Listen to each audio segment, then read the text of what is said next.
उत्तर प्रदेश में निकाय चुनाव लगातार शुरू हो चुके हैं। पहले चरण का मतदान भी हो चुका है, दूसरे चरण का मतदान होना है और उसके बाद जो परिणाम आएंगे वो एक तरीके से माना जा रहा है कि उत्तर प्रदेश के लिए सेमीफाइनल जैसे हैं। लोकसभा चुनाव 2024 में है और देश का सबसे बड़ा सूबा, सबसे बड़ा राजनीतिक सूबा तैयार है। किस रूप में वो राजनीतिक करवट लेने जा रहा है और खासतौर पर 2022 में एक फैसला उत्तर प्रदेश की जनता ने दिया था और बीजेपी की सरकार को दोबारा सत्ता में लाई थी उत्तर प्रदेश की जनता, और उसके बाद योगी आदित्यनाथ दोबारा मुख्यमंत्री बने थे बहुमत की सरकार के साथ।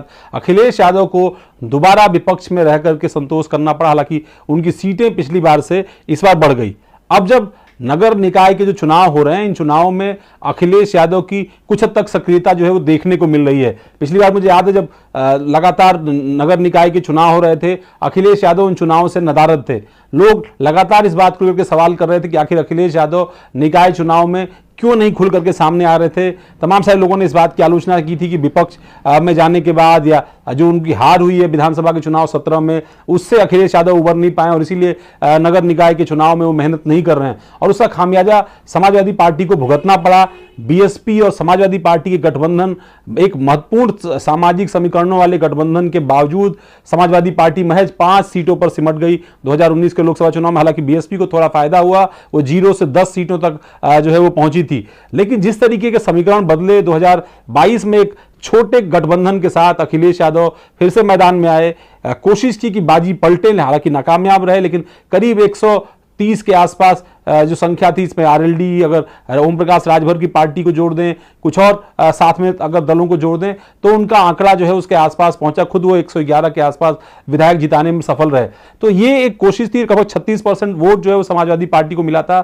सबसे बड़ी चुनौती जो जानकार बताते हैं वो अखिलेश यादव के सामने 2024 के चुनाव से पहले ये थी कि जो 36% वोट उनको विधानसभा चुनाव में मिला है वो उसको इंटैक्ट कैसे रख पाते हैं। एक महत्वपूर्ण विपक्ष के तौर पर, उत्तर प्रदेश में विपक्ष बटा हुआ है, कांग्रेस पार्टी अलग है, बीएसपी अलग है, दूसरी और पार्टियां अलग हैं, और अब तो अखिलेश यादव के साथ चुनाव लड़ चुकी ओम प्रकाश राजभर की पार्टी, जिसके 6 विधायक भी हैं, वो पार्टी भी उनसे तलाक कर चुकी है, एक अलग रास्ता अख्तियार कर चुकी है। तो ऐसे में अखिलेश यादव कैसे उस 36% वोट बैंक को रिटेन कर पाएंगे, बड़ी चुनौती थी। और काफी दबाव के बाद ये कहा जा रहा है कि अखिलेश यादव ने अपने चुनावी अभियान को आगे बढ़ाने का फैसला किया। वो तमाम सारी जगहों पर गए। हालांकि शुरुआती दौर में जो उनकी तमाम सारी जो सभाएं हुई वो छोटी छोटी सभाएं, नुक्कड़ सभाओं टाइप की हुई। लखनऊ जैसे शहर में उन्होंने मेट्रो में घूम करके चुनाव प्रचार करने की कोशिश की, 1-2 जगह प्रेस कॉन्फ्रेंस की रिवर फ्रंट पर। गोरखपुर के अंदर वो गए जहां योगी आदित्यनाथ का गढ़ माना जाता है। लगातार बीजेपी वहां पर जीती आई है। हालांकि नगर निकाय के चुनाव में और खासतौर पर महापौर की सीटों पर लंबे समय से बीजेपी का आधिपत्य रहा है। तमाम बड़े शहरों में बीजेपी लगातार चुनाव जीती रही, लेकिन अखिलेश यादव के लिए बड़ी चुनौती थी क्योंकि पिछली बार भी 2 सीटें अगर विपक्ष को मिली थी तो वो बीएसपी के खाते में गई थी।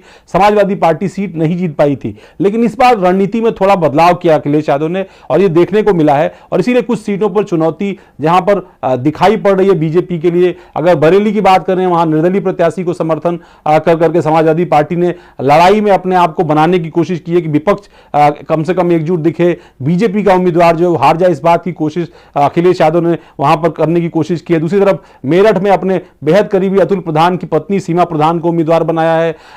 आप देखें सहारनपुर में जहां बीएसपी जीतती दिख रही है, हालांकि बीएसपी को कहा जा रहा है कि वो अखिलेश यादव का खेल ज्यादातर जगहों पर मुस्लिम प्रत्याशी उतार करके बिगाड़ने की कोशिश कर रही है। सहारनपुर में अखिलेश यादव बीएसपी का खेल बिगाड़ रहे हैं। कहा जा रहा था कि अगर समाजवादी पार्टी ने वहां पर मुस्लिम प्रत्याशी नहीं उतारा होता तो शायद समाजवादी पार्टी के उस कदम के पहले बीएसपी वहां एक तरफा चुनाव जीतने की स्थिति में थी मेयर का। लेकिन इस बार जो उम्मीदवार उतार दिया आशू मलिक, वहां से विधायक हैं देहात की सीट से, उनके भाई जो पहले गाजियाबाद के जिला पंचायत अध्यक्ष थे, उनको उम्मीदवार बना करके कहीं ना कहीं वोटों में सेंधमारी करने की कोशिश वहां पर समाजवादी पार्टी ने की है। तो वहां पर मामला जो है वो थोड़ा सा गड़बड़ हो गया। हालांकि वहां पोलिंग हो चुकी है। दूसरे जगहों पर अगर आप देखें, चाहे बनारस का हो, कानपुर में कड़ी टक्कर देने की कोशिश की है। वहां भी अमिताभ वाजपेयी विधायक हैं आर्य नगर से समाजवादी पार्टी के, उनके परिवार से टिकट दिया है। कुछ और सीटों पर भी चुनौती पेश करने की कोशिश की है अखिलेश यादव ने। वो फिर कर्नाटक के दौरे पर गए थे,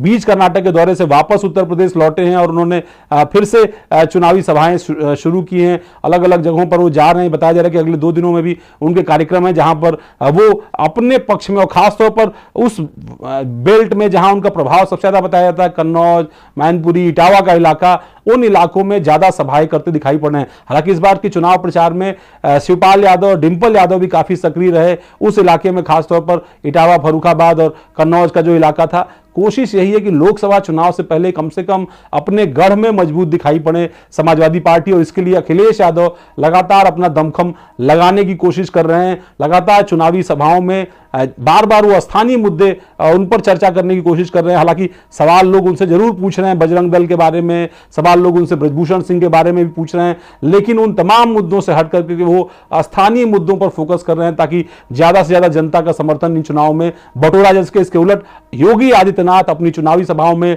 माफिया, कानून व्यवस्था, दंगा, इस तरह के मुद्दों को लेकर के विपक्ष पर हमला। आपको मेरा विश्लेषण पसंद आ रहा है तो आप मेरे चैनल अवनीश विद्यार्थी को लाइक करें, सब्सक्राइब करें, कमेंट करने अगर आपकी कोई राय है मेरे विश्लेषण को लेकर के तो आपके सुझावों का स्वागत रहेगा।